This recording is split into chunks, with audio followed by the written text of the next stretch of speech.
No one needs to say they want to destroy you. Sometimes they just leave your name off the list.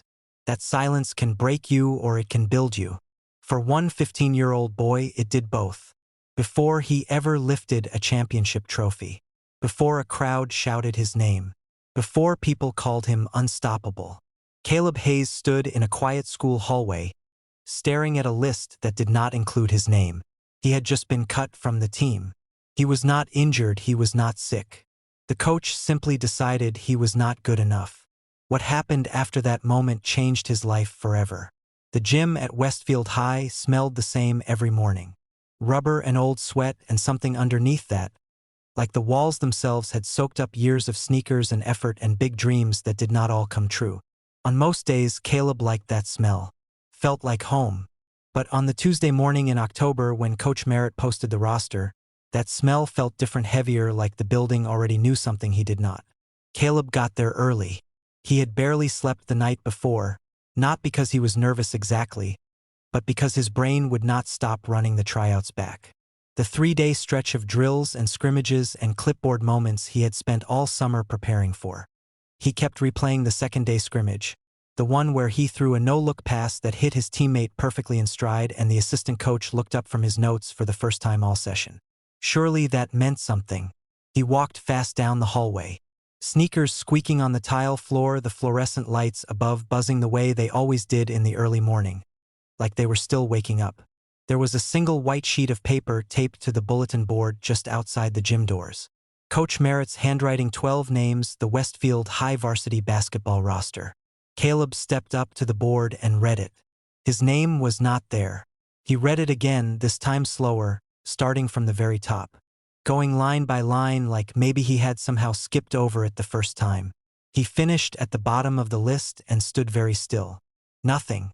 The hallway was filling up around him. Other kids arriving, some of them heading straight for the same board, some of them seeing their names and reacting immediately.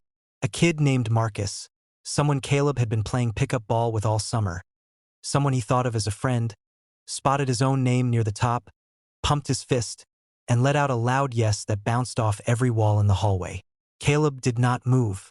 He just stood there. There is a specific kind of pain that does not feel like pain right away. It arrives disguised as confusion. Like reality just switched to a language you were not expecting and your brain is still catching up. That is what Caleb felt in front of that bulletin board. Not crying, not rage, just this strange stillness. Like his body had gone ahead and processed it before his mind could. He turned around and walked back the way he came. He did not go to first period. He went out through the side exit near the weight room and sat down on the concrete steps at the back of the school. The kind of spot where nobody really goes unless they are trying to disappear for a little while. The October air was sharp and cold. He did not have a jacket. He did not care. He sat there and thought about every single thing he had done to prepare. The summer mornings at the outdoor court 2 blocks from his house. The YouTube videos he watched until midnight studying how good guards move their feet. The notebook where he actually wrote things down, plays, footwork cues, things he wanted to get better at. He was not the biggest kid at tryouts, he was not the fastest. But he had shown up every day ready to work, he had done everything a person is supposed to do. And it still was not enough. The walk home that afternoon felt like it took twice as long as it normally did. When he got home, he went straight up to his room and sat on the edge of his bed. His mom knocked about 20 minutes later. He told her he was fine through the closed door. She stood outside for a moment, then walked away. She knew her son well enough to know when he needed space.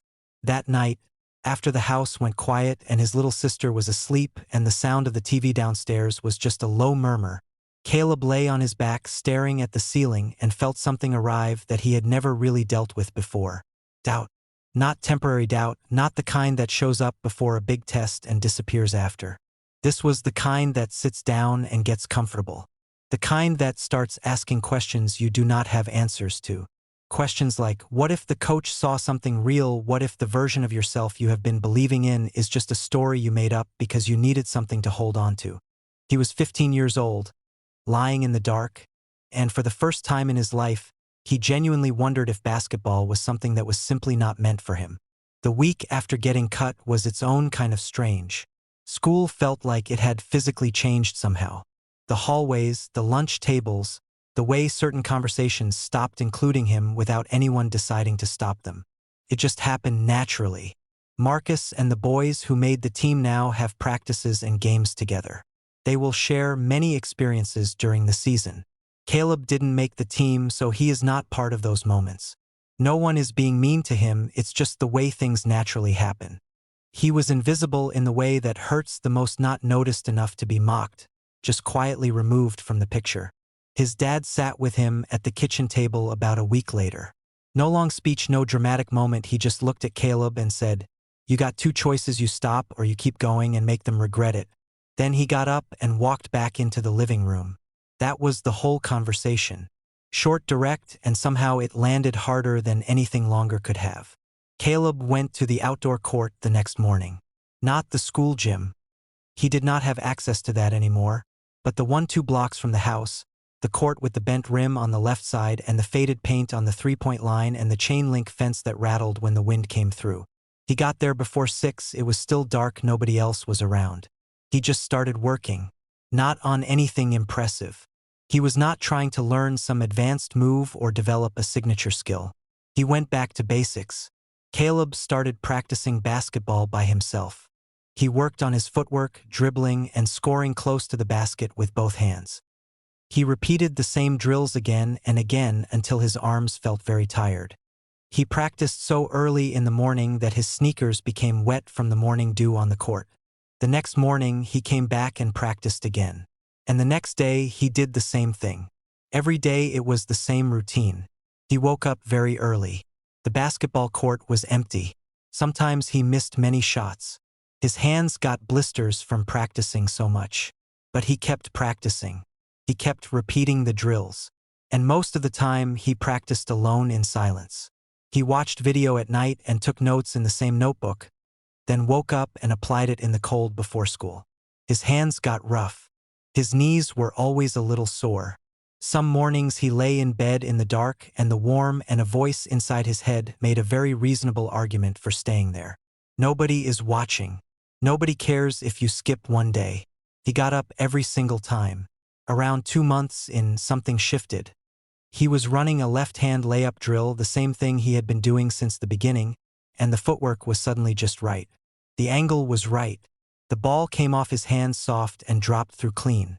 And he felt it, that small click moment where something stops being a thing you are practicing and becomes a thing you can just do. He stood under the rim for a second and let that feeling land. Then he ran the drill again. By January, some older guys started showing up at the park in the evenings and inviting him to run with them. Word had spread the way it always does in small towns. Somebody's older cousin mentioned the kid who was always out there alone. Somebody came to look, and before long Caleb had real competition instead of just himself and the backboard. He was more than holding his own.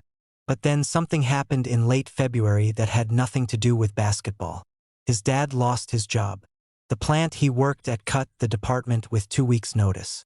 His dad told the family at dinner, calm, the way a man tries to be calm when he is scared but does not want to show it. Caleb watched his mom's face change for just a fraction of a second before she controlled it. He watched his dad push food around his plate without eating much. The following months were tight. Not falling apart, but the kind of tight where everyone in the house moves a little more carefully, talks a little more quietly, checks twice before spending anything. His mom picked up extra shifts. His dad applied everywhere and heard back from almost nowhere. His little sister was only 9 and did not fully understand what was happening. But she got quieter too, the way kids do when they can feel the air in a house change. Caleb stopped going to the park. Not forever, just like that, he stopped. Part of it was exhaustion. Part of it was guilt. Some voice inside him kept saying that it was selfish to be out there chasing a basketball dream while his family was dealing with something real. A jump shot does not pay a bill. Getting better at crossovers does not fix anything that actually needed fixing in that house. He stayed in for 11 days. On the 12th morning at 5:30, his dad knocked on his door. Already dressed, keys in his hand. Caleb looked at him. Where are we going? His dad said, the park. He found out later that his dad had watched him retreat for those 11 days and made a decision. The family situation was hard and real. Yes, but watching his son give up on himself would do its own kind of damage, the kind you cannot undo later when things get better. They went together that morning. His dad sat on the bench the whole time and just watched. He did not coach him, did not give instructions. He just watched. Caleb worked harder that morning than he had in weeks. And somewhere in the middle of that session, without saying it out loud or making it dramatic, he made a promise to himself. The kind of promise that does not need words, just a decision that sits down inside you and does not move. He was never going to be the reason he did not make it. Not his effort. Not his consistency. Not his will. Whatever else life decided to throw at him, circumstances, setbacks, people who underestimated him, those things might slow him down, but his own effort would never be the thing holding him back. Not anymore. Sophomore year, Caleb tried out for the team again. He made junior varsity. For a few hours, Caleb felt hurt and disappointed. He had spent the whole year waking up before sunrise to practice basketball, but the coaches still placed him on the junior varsity team instead of the main team. He went home, lay down, stared at the ceiling again the way he had after getting cut the year before. But the next morning, he woke up thinking differently. He realized that being on the JV team was still an opportunity. JV meant a whole season to play. A season meant many games. Games meant recordings. And game tape meant proof of how good he was. He averaged 19 points and 7 assists that year. He led the JV team to their best record in 6 years. Coach Merritt, the same coach who had cut him at 15, the same man whose handwriting had been on that white sheet of paper, started showing up to JV games. Not every coach does that. Merritt noticed something and came back to look at it again. By junior year, Caleb was on varsity. He came off the bench the first half of the season. He accepted that without a word of complaint because he understood something about how trust gets built. You do not ask for it, you accumulate it minute by minute, play by play, until the coach stops having to think about whether you belong out there. By the second half of the season, he was starting. Word started reaching outside Westfield. A travel coach named Dennis Holt saw him play in a holiday tournament in December and pulled him aside after the final buzzer. Holt was a good basketball coach whose team helped players get into big college basketball programs. He told Caleb he wanted him to play on his team in the spring. Caleb kept his excitement contained. He had learned by now that getting ahead of a moment is how you get hurt by it. He kept his head down, kept showing up, and let things develop on their own timeline. The spring circuit was everything. Holt said it would be better competition, real scouts, genuine pressure. And all those mornings on the cracked outdoor court, all that invisible work, all those reps in the cold when nobody was watching, had built something in Caleb that showed up most clearly when the moment was biggest, not just skill, composure, the ability to play calm and clear when everything around him was loud. Scouts wrote notes. Conversations started happening. By the summer before his senior year, 2 Division I programs had reached out through Holt with genuine interest. Real schools, real scholarships. A real future built on what he had quietly, stubbornly built for himself over 3 years of early mornings and empty courts. And then senior year arrived. Westfield High. Same school. Same hallways. Same bulletin board near the gymnasium doors where a white piece of paper had once held his absence like a verdict. This time, when the roster was posted, his name was at the very top. He was now the captain of the varsity team and the starting point guard. They were not supposed to go far that season, not on paper, not according to anyone paying attention from the outside. But this team was connected in a way that does not show up in any stats. Caleb made them that way. He was the kind of player who made everyone around him better, who called plays without panic, who the younger guys looked to when the game was close and the moment was big. They kept winning. Regional games, playoff games, a semifinal that went to overtime and ended with a steal and a fast break layup that Caleb still replays sometimes because of how clean it was, how the gym came completely apart afterward, how his teammates hit him from every direction.